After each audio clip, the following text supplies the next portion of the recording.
eclectic spiritual leaders of the day. She is recognized throughout the world as a spiritual teacher, author, rebirther, lecturer, and healer. Sandra was launched into the international acclaim in the 1970s as one of the pioneers of the rebirthing experience. She has trained thousands of people all over the world and is considered one of the foremost experts on how the birth trauma affects one's body, relationships, career, and life.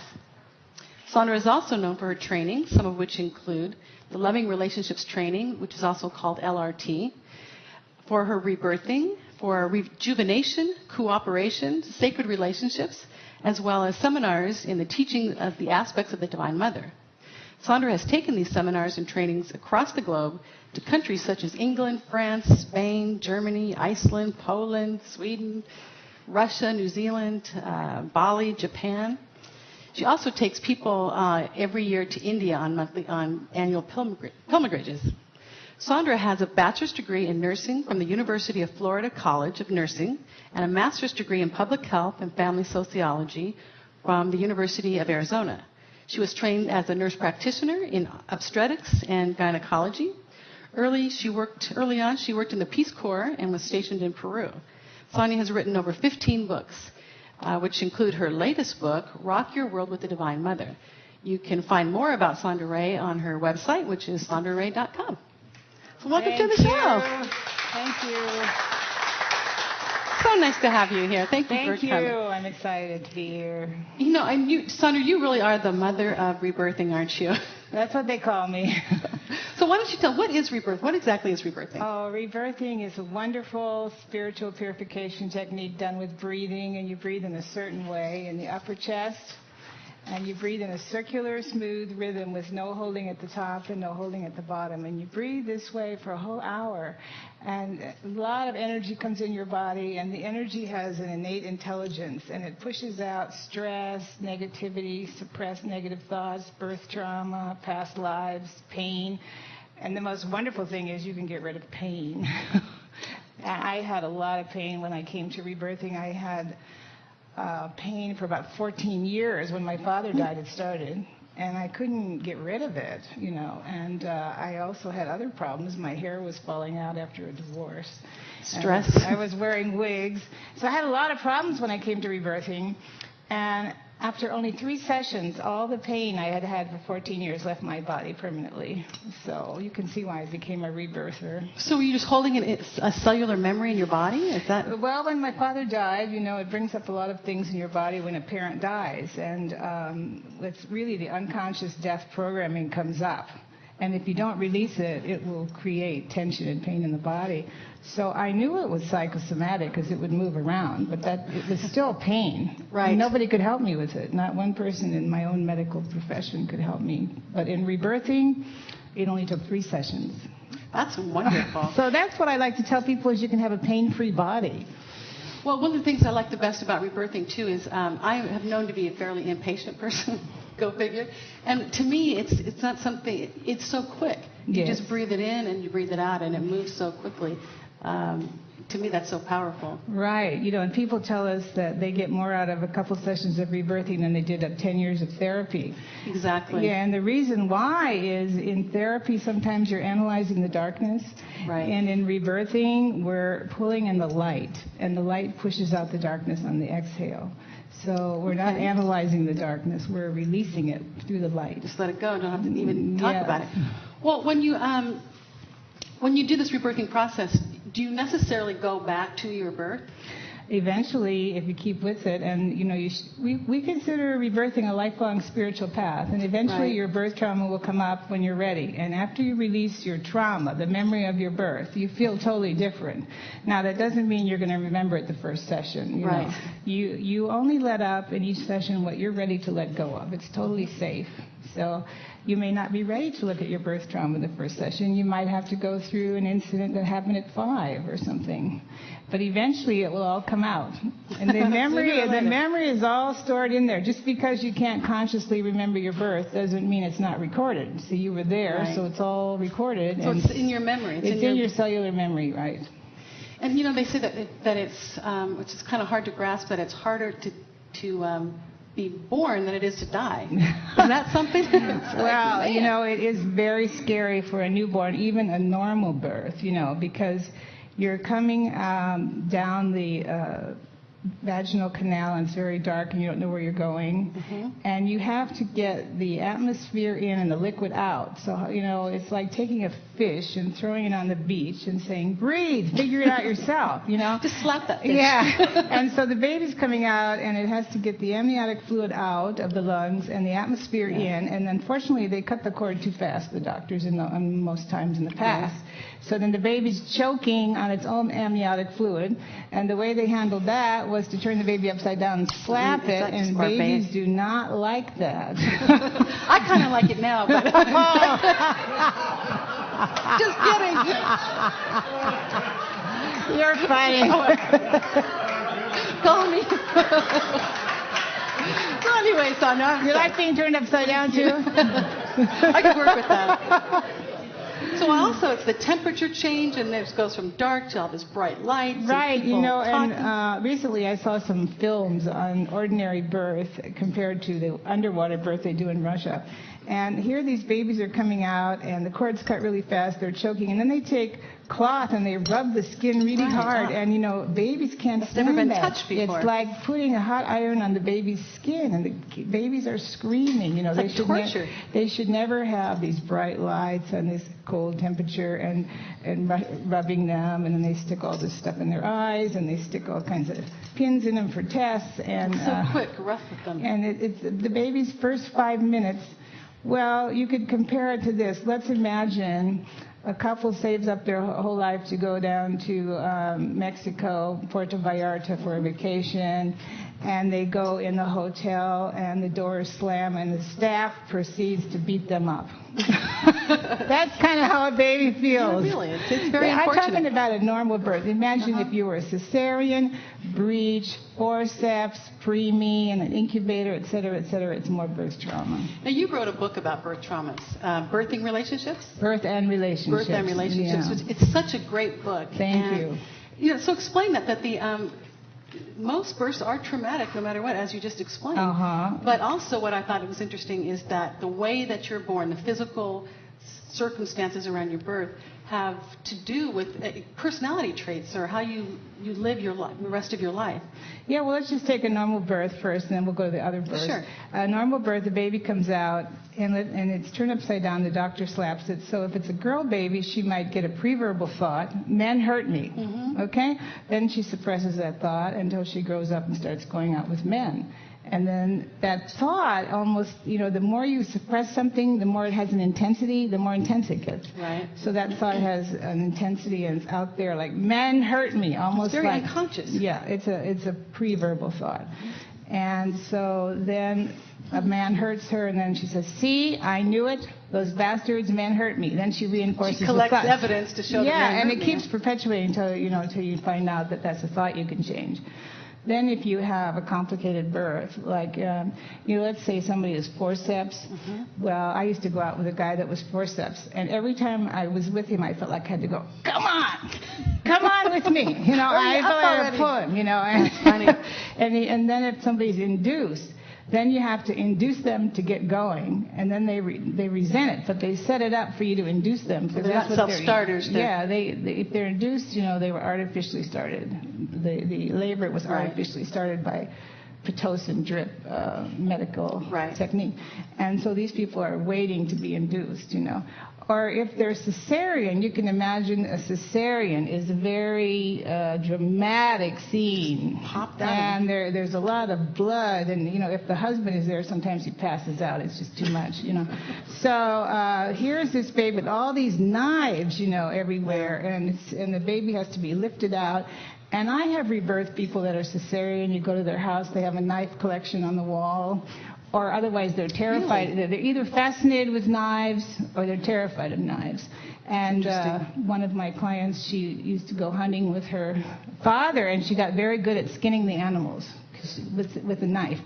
And they have a lot of fear of being hurt, because sometimes I had one client, she got her ear nicked. I was just going to say that, when sawing they cut through the mother's stomach.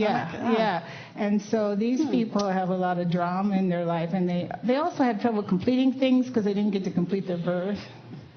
So if you see a bunch of cesareans sitting together, they don't finish their sentences, but they all understand each other. That's funny. That's funny.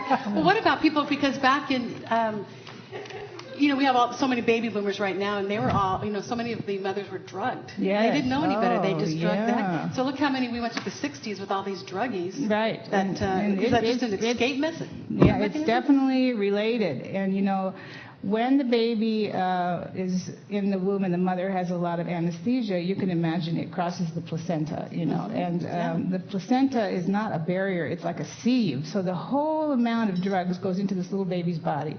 So it comes out just really kind of drugged and out of it. And then it feels like to the baby, it feels like the mother has died or something, because all of a sudden there's no energy there. The mother's out. Everything's out. And the mother can't push anymore because she's drugged, so sometimes then they have to do a forceps. And it's definitely related to drugs. There's studies on this. This is related to drugs later on. And the problem with rebirthing people who had a lot of drugs is they'll just fall right asleep in the rebirthing. Yeah. And then you have to wake them, keep them breathing. So you're trying to get them to breathe out the anesthesia, but they can't stay awake to breathe it out. So you have to get real clever about how to handle these people. And you can also sometimes smell amniotic fluid, can't you? And that is just bizarre. And there was one psychiatrist I rebirthed in France, and I rebirthed him with the founder of Rebirthing, Leonard Orr. And the smell came out of his body so heavy we had to run to the window because we thought we were going to pass out. So I said to him, have you ever had anesthesia, surgeries? He said, no. And I said, have you ever been in the hospital since your birth? He said, no. All these drugs came out of his body that were stored in his cells from his birth. It practically knocked us out. And this is sometimes why people need 10 cups of coffee, because the anesthesia is still in their body. It's so heavy. Wow. Well, what's the basic procedure if someone wanted to get rebirth? Is it just a couple times or as many times as you want? Is there, how long does it take? Well, and what do you suggest? One session lasts an hour. You come, it's a 2-hour experience. You come, you get interviewed. You come to the rebirther's house, or they come to yours. And you breathe for one continuous hour, and then you have a completion and integration. So it's a 2-hour thing for a dry rebirthing. And we recommend 10 sessions with a female and 10 sessions with a male. Really? Because if you have a male, it brings up more of your father's stuff. It's a different experience. And then after you've had 10 sessions with each, then you can go on to wet rebirthing. Wet rebirthing is done in a jacuzzi or a hot tub. Okay. You can do it in the bathtub. You have to roll right up in the fetal position. So it's either a bathtub, jacuzzi, or hot tub. And you breathe rolled up in the fetal position through a nose. And the purpose is to go back into the womb? Yeah, and you breathe with your snorkel and nose plugs in the presence of a rebirther who's holding you. And it's hot water, and it's very powerful. It's really powerful. And then we have cold water rebirthing. Which sounds so brutal. Why would you do cold? Really intense, because cold water rebirthing is for releasing anesthesia. It's for releasing your death programming. So if your death energy is up, you get in the cold water. It really comes out fast. But it's very powerful, cold water rebirthing. And then we have group rebirthing that's done in the context of a seminar. Like when I do seminars, I always... I think we lost you there. So in cold water rebirthing, and then... In seminars, we do group rebirthing. Thank you. Okay, we'll figure it out later. Yeah. So in seminars, I have group rebirthing. Like all day Saturday, I may be teaching something that's very powerful, like how your birth affects your relationships or whatever. And people need to breathe after receiving this information. So fortunately, we can just lay everybody down on the floor, and we have a whole team of rebirthers, and they go around, and we do a group rebirthing. Those are powerful, too. Yeah, they really are. That works, too, and because, it reminds you of being in the nursery with all the babies. I didn't think of that, but you're right. It's very good. Very good. So if someone wanted to, I know you've trained people all over the world, literally all over the world. If someone were interested in rebirthing, how do you suggest they go about finding someone? Well, our main center is Philadelphia Rebirthing Center. So they could go online and find that, and then they could get a rebirther in their area. Okay, that's Tony and Maureen Lamastro, right. And they have the PhiladelphiaRebirthingCenter.com. It's very easy to find. And they will set you up across... Yes. Because we have rebirthers here in Las Vegas. I know your organizer here, Juanita Corral, yes, is a great she's rebirther. Very good. So people right here can get rebirth with her. Excellent. So you have some other things that are very interesting about you that I like to talk about. One of the things is you have a passion for immortality. Yes. So tell us about immortality. We're talking about physical immortality. Yes, physical immortality. just What's the secret of immortality? You keep breathing or you're right back in the birth canal? You stop breathing, you're right back in that canal. I choose to be alive in consecutive moments of now. It is like the basic affirmation is I am life. I am life. I am life, and I choose to stay alive in consecutive moments of now. And then adopting the idea of physical immortality has incredible benefits. And first of all, what it means is the ability to stay in your body as long as you choose by the power of your mind and practicing certain spiritual laws. So you really have to become a spiritual master, however. But, right. What else have you got to do with your life, right? Exactly. That's a good thing to do with your life. Yes, and the purpose of it is not so you can walk around and brag that you're 200 years old. Right. The purpose of it is so that you can keep your body young and do a service. And it's a mission. If you're in a mission of divine service, it would be a shame to start getting sick and old and dying just when you get all your wisdom. Exactly. Right. That is interesting. That's the real thing, that you've agreed to stay here and do a mission of divine service with a healthy body. And by the way, right now, after this, I am going to the Valley of Immortals in Ecuador, taking a group. And I've never been there, so I'm all excited. This is where people live hundreds of years, and the energy is really, really high. So it's going to be my first trip, and hopefully an annual event. And that's already sold out, isn't it? Yeah, it was sold out immediately, and I haven't even been there yet. Great. So now everybody says, I'm sorry I didn't get in. I want to go up with you next year. So people are fascinated with this subject. And to me, it goes along with the idea of ascension. Ascension is when you raise the frequencies of your body, and you increase the light quotient, and you go to a higher and higher vibration. And then when you do that, you feel better and better and more alive and more healthy. And when you get to a certain frequency, by doing spiritual practices, you become in a state that's high enough where you kind of remain ageless if you're in the right frequency. So it's all about frequency. And, the whole planet now is ascending to a higher vibration between now and 2012. And we have this opportunity that we've never had before to make thousands of years of spiritual practice in 1 year. It would have taken thousands of years before to make the leaps that we can make in 1 year between now and 2012. So if the planet is going to a new dimension, we better go with it, right? If we don't, it's going to be difficult. So people that refuse to go with the way the planet's going, they'll have a hard time. They're going to go that way. They're going to take a hard time.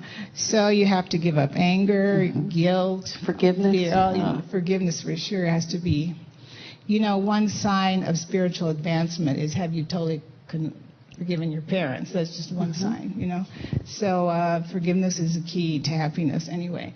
But physical immortality has so many benefits because imagine being able to have a lot of time. What would you do with all this time? You have so much time to get enlightened, for one thing. That's the whole point. And you feel better than you ever felt before, and, you have more energy. Right. Your body heals itself fast, or you don't get sick. So these are benefits instantly. You feel more intelligent, more alive. Sure, it's clear. Yeah, you feel more clear.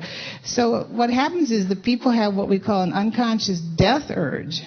And that's kind of like a conglomerate in the subconscious. It contains the following. Contains the thought, I'm separate from God. Contains the thought, death is inevitable. Your worst core belief about yourself, all your anti-life thoughts, your past life memories of dying, your ancestors' programming, and, the secret wish to die if you hate your life. All of that is called the unconscious death urge, and it kills you unless you breathe it out. So literally. So, we say all death is really suicide. Really? Yeah, I guess you're right. That makes sense. Yeah, because you kill yourself with your thoughts, and you keep stuffing negative thoughts in your body, and what happens is the body can no longer clear itself. And if you don't have a technique like rebirthing, how are you going to clear all this crap out of the body? These ego thoughts, they actually crystallize, and the body can't clear itself, and then you have no more room to take a breath. See? And this can be changed. This can be changed. And this is a wonderful thing to dedicate your life to because you feel so much better. Absolutely. Well, it sure works for you because I'm telling you, every time I see Sandra, you look younger. You look more vibrant, more younger. Thank you. And I don't know who, besides Barbara and Steve, how many people travel as much as you do. My Lord. Right. And you are on the go. I just did 9 stops in Europe, one week in each stop. I never did so much back to back, but I was okay. I didn't get tired. I don't know how you do it. And well, one of the secrets is I stay in absolute present time, and then I love where I'm at, and I say, okay, right now I'm in Croatia. I live in Croatia. You know? This week I live in Croatia, and I'm here, and I don't think about the past or the future. I stay right 100% in present time. And I do spiritual practices of my own. You know, I'm a student of the Course in Miracles, and I have Babaji as my female teacher, and Babaji is my male teacher. I want to ask give you me about energy. That. Now, they're gurus, correct? Yes. Now, some people would say, and can we put her Sandra's website up because it's very important that you'll find so much information on her website where she's at and her trainings, and so sandraray.com. Some people would say that the idea of a guru is really outdated. What do you say to that?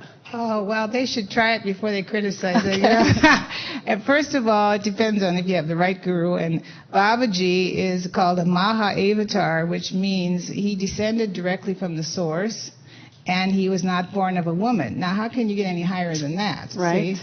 And that kind of freaks people out because they never heard of such a thing. However, it is in the Bible in Hebrews 7, Melchizedek. Really? It said Melchizedek had no father, no mother, no beginning, no end. He's a priest for all times, which means he materialized his body from the source. So it is even in the Bible.